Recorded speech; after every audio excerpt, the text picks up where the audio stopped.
Let's go. You want to play crazy? I am not sorry for something I didn't do, and I am not sorry for the things I did do. I'm going to ask you to lock this son of a up for the rest of his pathetic life. Believe me, if I started murdering people, there'd be none of you left. This is convicted drug lord Jose Govia Jimenez. Police say that Jimenez was working with a Mexican cartel to operate a heroin trafficking operation that brought as much as 100 kilos of the drug into Columbus every month. The investigation resulted in the seizure of 25 kilos of heroin, which was worth a whopping $2.5 million. Jimenez pleaded guilty to 2 counts of trafficking along with 1 count of engaging in corrupt activity and is appearing at the Franklin County Courthouse today for sentencing. Like the case of Timothy Jones Jr., another tragic and chilling story unfolded. Timothy Jones Jr., a father from South Carolina, faced charges for the murder of his 5 young children.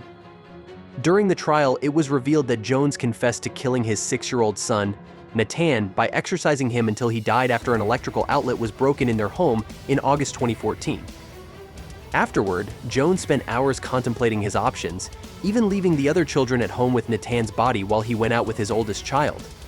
Ultimately, he decided to kill all of his children. He strangled his 8-year-old daughter, Mira, and his 7-year-old son, Elias, with his hands. He used a belt to choke his 2-year-old son, Gabriel, and his 1-year-old daughter, Abigail, because his hands were too large. Jones then wrapped the bodies of all 5 children in plastic and drove across the southeastern United States for 9 days, making erratic trips and engaging in various activities, all while transporting the children's bodies. During this time, Jones researched countries that don't extradite suspects to the US, and even took his passport. He searched for ways to disintegrate the bodies faster and, disturbingly, played his oldest daughter's favorite song, Butterfly Kisses, according to his confessions and phone records. Jones eventually disposed of the bodies in garbage bags on a hillside near Camden, Alabama. He was arrested after being stopped at a traffic checkpoint in Smith County, Mississippi. An officer, detecting the smell of decomposition from his vehicle, led to Jones's capture and the grim discovery of his horrific actions. It was 3 patrol cars, a black Escalade. As I was walking up to the black Escalade, I noticed a foul odor, and I asked, "What is that smell?" And they said it was coming out of the vehicle. It was a smell of decomposition. Just a smell that you don't forget. The defense argued that Jones's diseased and damaged brain prevented him from understanding right from wrong when he committed the murders, claiming insanity. They pointed out that the children were not malnourished and did not show signs of regular abuse, suggesting that Jones's mental state and difficult life circumstances may have contributed to his actions. However, this defense did not hold up in court, and the jury ultimately found Jones guilty of the horrific murders of his children. As to indictment 189, Elias, guilty. 190, Abigail, guilty. 191, Gabriel, guilty. 195, Nathan, guilty. And it is so signed by the foreperson this 4th day of June. And handed down the death penalty. Dexter Lee Williams shows a similar level of catatonic coldness. However, in Williams' case, someone else is getting worked up on his behalf. I'm talking to Mr. Williams. I've heard everything. Right, but you're holding, no, what other accusations? He didn't testify, so you're holding what I said. I've heard everybody. The 53-year-old kingpin is just about to be sentenced at Houston County Superior Court after being convicted on 3 counts of violating the Racketeer and Corrupt Organizations Act. The conviction stems from drug trafficking charges brought against Williams, who police said was leading a multi-million-dollar trafficking operation between Mexico and Atlanta.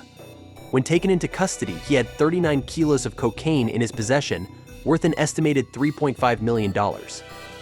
Here he is, talking and laughing to himself in the back of the police car following his arrest.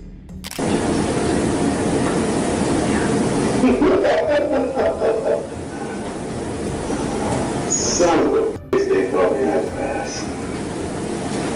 I should have never walked into that fucking house. sentencing Williams is Judge Bo Adams, and he has some strong words for the defendant, who sits impassively in his seat. In your case, it's not a mere possession case, it's not a mere struggle that you have with an addiction that you personally have. It is not that. You are, I would say, you are feeding the addiction that they're battling with, and you are profiting from their addiction. While Williams might be unmoved by Judge Adams, his defense attorney, Wanda Jackson, is growing noticeably agitated by the judge's words. She sighs and leans back irritably in her seat. You're convicted not because the court is underhanded or corrupted or is corrupt or anything like that. It seems that the penny finally drops for the defendant. The sentencing is not going well for him. He shares a look with Wanda Jackson, and what happens next is something you don't see too often in a sentencing hearing. Williams continues to stare on without emotion, while Wanda Jackson, having heard enough, incredibly takes issue with Judge Adams.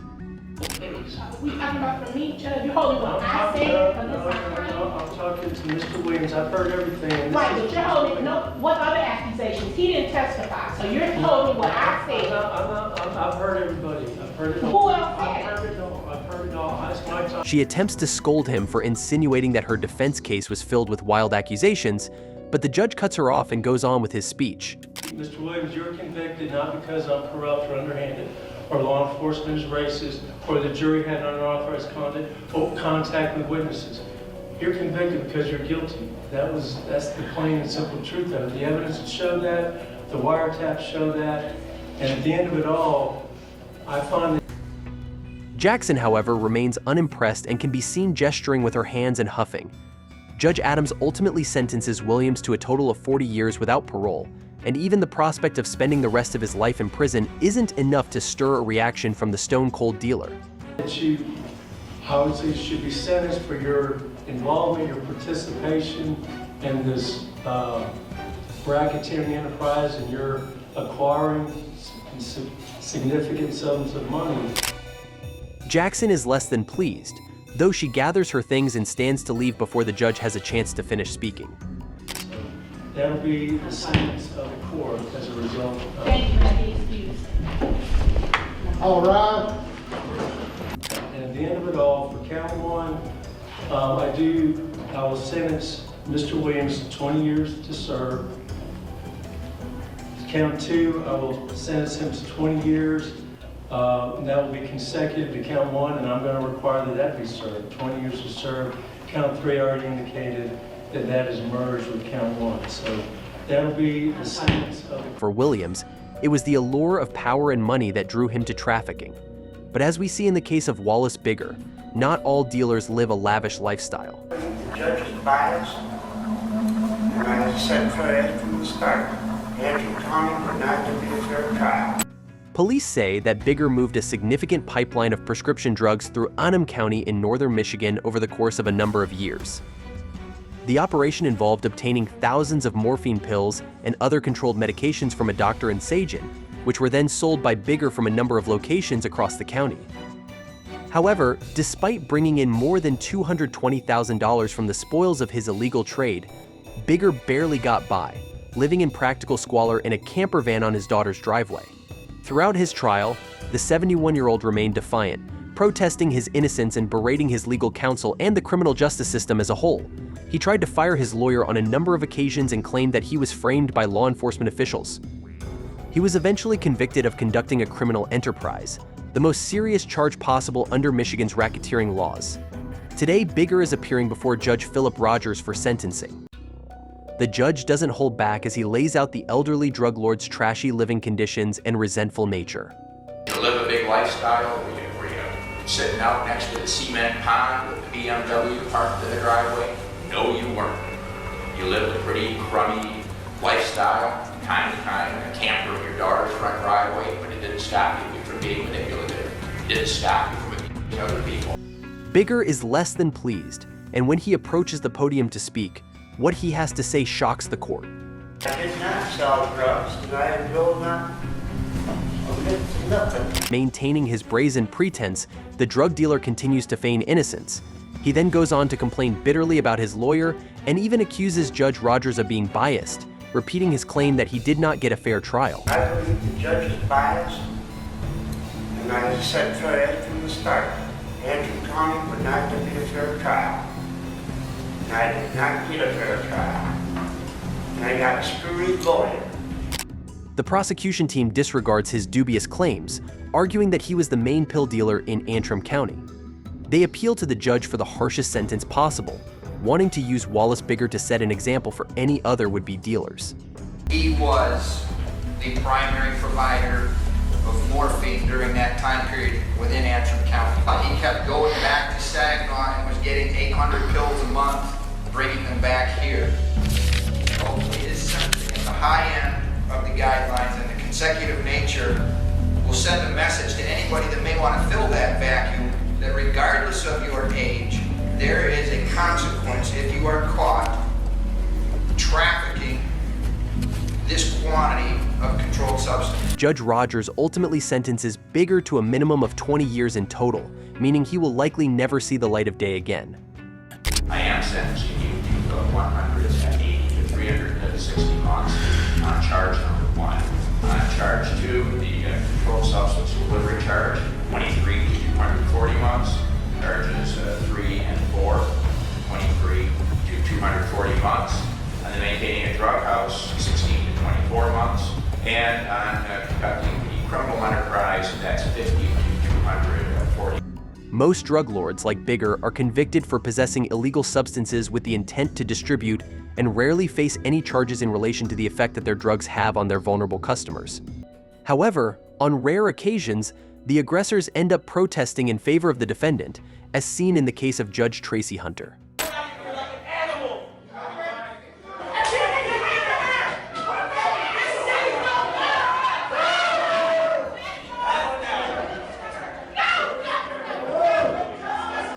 As a former judge, Hunter has experienced a massive fall from grace and now finds herself before Judge Patrick Dinkelacker at Hamilton County Common Pleas Court in Cincinnati.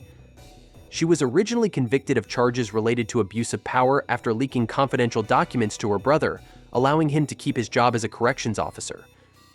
She was sentenced to 6 months in jail, but with her extensive knowledge of the legal system, Hunter managed to drag the appeals process out for an astonishing 6 years, staying free while pursuing her case through the courts.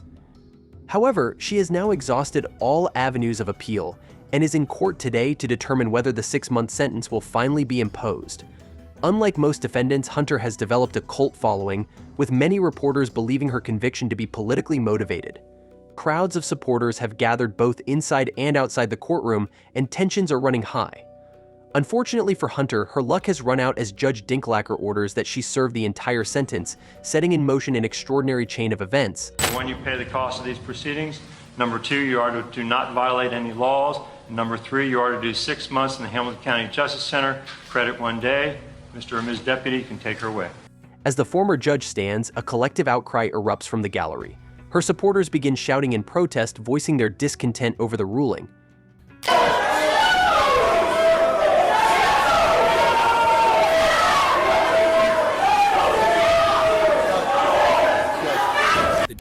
The deputies standing in the center aisle turn to the left, raising their arms in an attempt to calm the crowd. However, as they do so, a woman on the right-hand side of the gallery sees her opportunity and stands, rushing toward Hunter without interruption. As she nears her destination, the deputy closest to the podium spots her and frantically moves to stop her. The rising tension suddenly boils over. As one of the deputies moves to lead Hunter from the courtroom, she begins to struggle before going limp. By now, the gallery is in an uproar, and supporters cry out, "No justice, the judge turned felon," is then dragged unceremoniously from the courtroom.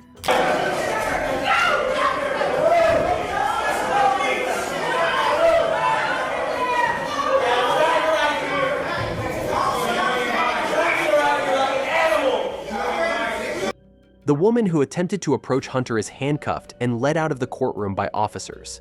The remainder of Hunter's supporters are still incensed as they exit, rallying outside the courthouse, chanting and marching in protest. Despite the chaos, Hunter ultimately serves just 3 months of her sentence before being released. While her support from the public was strong and the courtroom drama may have been out of line, the ultimate intention of her supporters was seen as morally upstanding. However, as we see in the next case, this isn't always the case. At the Marion County Judicial Center in Florida, Travis Davis has just been found guilty of first-degree murder, alongside co-defendants Brandon Banks, Kelvin Grimmage, and Kella Richardson. The four men are facing life in prison for shooting homeowner Courtney London during a home robbery in Ocala. Tensions are running high after the delivery of the verdict, and due to the known volatile nature of the defendants, extra deputies have been drafted in to maintain control in the courtroom. As the judge proceeds with the hearing, he asks the prosecutor if they can move forward with sentencing. Any legal reason we shouldn't proceed with sentencing today? Everything seems to be proceeding normally in the courtroom, but unbeknownst to everyone, things are about to take a shocking turn. Watch closely as Davis reacts just before the judge delivers the sentence. A deputy behind him attempts to cuff him, but Davis quickly yanks his hand away. Sensing the danger, the deputy immediately grabs Davis from behind, but that's when the situation escalates. A second deputy rushes toward co-defendant Grimmage to cuff him. As the deputy leans over the table, Grimmage pulls back. Davis uses his body weight to throw himself onto the table in front of him, while Grimmage joins in, grappling with the deputy and throwing punches. The chaos continues as both men are eventually dragged to the ground.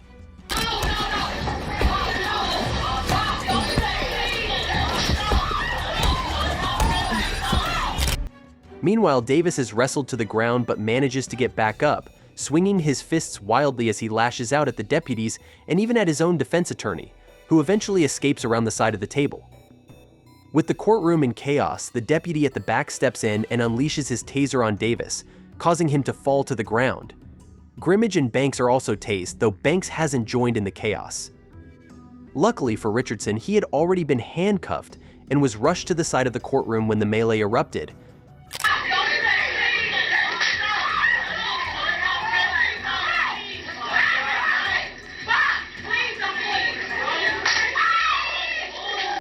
The public in the gallery are up in arms, shouting and reacting to the chaos unfolding in the courtroom. A deputy orders them to leave, but many are reluctant to go, clearly upset by the violent disruption. The tension in the courtroom escalates as the deputies work to restore order and remove the unruly onlookers. The room is eventually cleared, and the deputies regain control, bringing Davis and Grimmage into the center of the courtroom.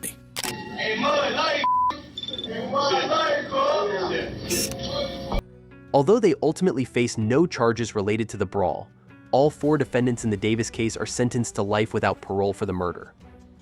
In such cases, the chaos in the courtroom has no bearing on the verdict or sentence. However, in the case of Carl Williams, the outcome of his trial was dramatically altered after a courtroom incident.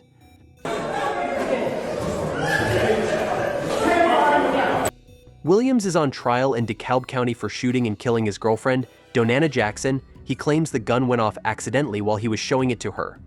In the courtroom, after closing arguments, the jury exits and Williams stays behind to speak with his lawyer. The mood is calm until suddenly, a person from the public gallery rushes up to the defense table and attacks Williams. A brawl ensues, with fists flying as family members of Donana Jackson join in, swarming Williams. His defense attorney is caught in the chaos, pushed and pulled. Deputies rush in to separate the groups, arresting the individual who instigated the incident. Despite the warning, the woman grows increasingly belligerent, causing further disruption.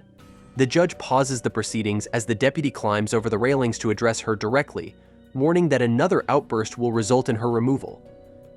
However, the judge has already had enough and swiftly orders the woman to leave the courtroom.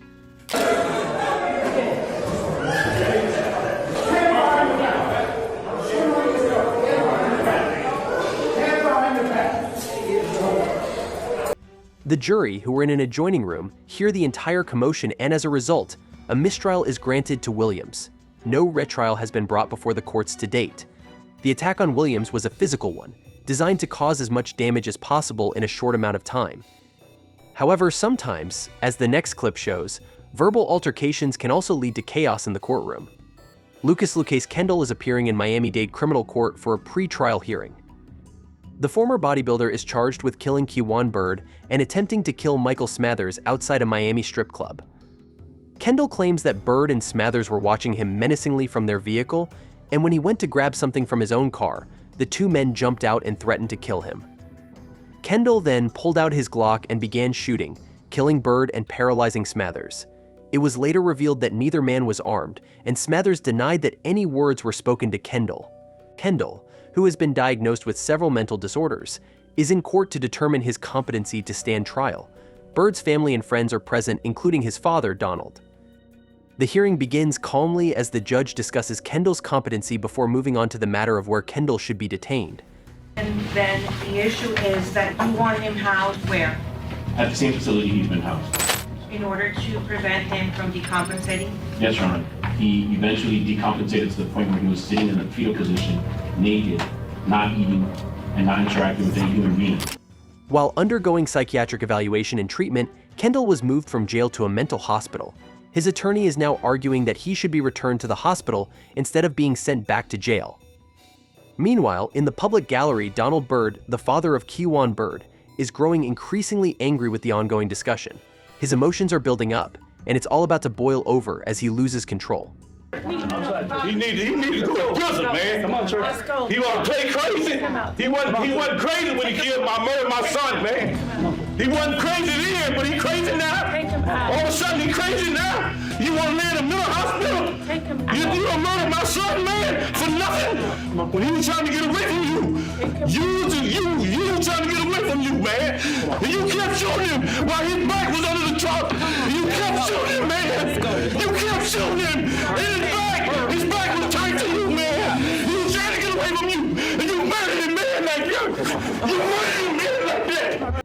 The situation with Kevin Lyons escalates quickly after his handcuffs are placed in front of him instead of behind, a decision that turns dangerous.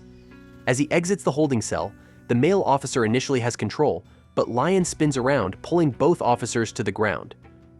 Despite the officer's best efforts to subdue him, Lyons displays impressive strength, even kicking the female officer in the head, knocking her to the floor. He then manages to slip his handcuffs off, using them to choke the male officer, creating a perilous situation. The female officer, using a baton to try to stop him, is unsuccessful at first. After a tense struggle, the officers finally manage to subdue Lyons and pin him to the ground with the arrival of a third officer for backup. The officers, ensuring that they take no chances after the intense struggle, work together to securely restrain Lyons. Despite the chaotic situation, Lyons remains calm and even engages in casual conversation with them, discussing his history of violence as they continue to secure his hands. His demeanor suggests that he is accustomed to such interactions, showing little concern for the severity of the situation. After the officers are sure that Lyons is no longer a threat, they manage to bring him to his feet. However, Lyons refuses to back down and continues to resist. He starts making unsubstantiated claims, alleging that the officer started it by jumping on him. Despite his attempts to shift the blame, the officers remain calm and continue to control the situation, ensuring his compliance as they move forward. You see my record? No, I haven't. Well, I hope you don't see it. After being returned to his cell, Lyons continues to complain, insisting that he is the victim of the situation. However, thanks to the surveillance camera that recorded the entire incident, his claims hold no weight. Okay, you know what I mean? Yeah. He's freaking as that's what it is. Okay. That's messed up. So, I didn't do to him. You want to grab me on wrist and start muting me, recording? Yeah, like everything gonna cash in. The male officer involved in the altercation sustains lacerations to his face and ear due to Lyons' violent actions. As a result, Lyons' simple DUI charge is escalated to 2 counts of aggravated assault against a corrections officer, leading to an 18-month sentence at Douglas State Prison. In some cases, however, the frustration and anger extend beyond the convict and toward the victims' families. One example of this is David Chavez, where his loved one's anger at his incarceration leads to outbursts directed at the victim's family. And there you have it, some of the most intense and chaotic moments from courtrooms where tempers flared and situations spiraled out of control. These events serve as a reminder of the high emotions that often accompany legal battles and the lengths some will go to when pushed to their limits. Whether it's a violent outburst or an emotional breakdown, these incidents highlight just how unpredictable courtrooms can be. Thanks for watching, and stay tuned for more stories from the heart of the justice system.